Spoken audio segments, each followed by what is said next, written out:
पुढची बातमी बघूयात। वाघांच्या खाद्यासाठी वनमंत्र्यांनी एक अजब असा निर्णय घेतलाय। वाघांसाठी पोल्ट्री फार्म प्रमाणे रॅबिट फार्म आता सुरू केले जाणार आहे, असं गणेश नाईकांनी म्हटलं।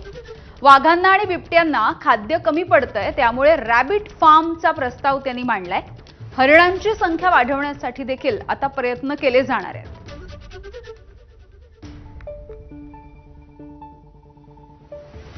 वाघांना बिबट्यांना जे खाद्य लागतं ते खाद्य अपुरं पडायला लागले असे त्यांचे म्हणणं आहे।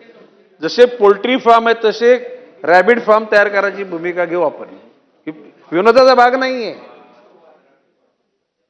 बटर जसे खाजगीमध्ये बटर फार्म आहेत तशा प्रकारचे बटर फार्म पण तयार करू। अशा पद्धतीने ते गंमत समजत असेल, मुंबईच्या मंत्रालयामध्ये बसून चंद्रपूर, गडचिरोली किंवा तत्सम जिल्ह्यातील दुःख त्यांना समजून येत नसेल तर कायदा एक दिवसाचा कायदा करा। असे अधिकारी जे फाईलवर बसले आहेत त्यांना एक दिवस झाडाला बांधा, म्हणजे लक्षात येईल वाघ सोडल्यावर इतरांच्या जीवावर काय बिततं। तर माझी तर आपल्याला आग्रहाची विनंती असेल, एकतर पोचरना शूट ॲट साईट करा किंवा त्यांची कातडी काढून तिथे लटकवा त्यांना उलट। हे करणं गरजेचं आहे, नाहीतर आपलं हे जे वन्यजीव आहे हे नष्ट होत जाणार। तर वनमंत्र्यांनी जो अजब सल्ला दिला त्यानंतर आता सुधीर मुनगंटीवार आणि आदित्य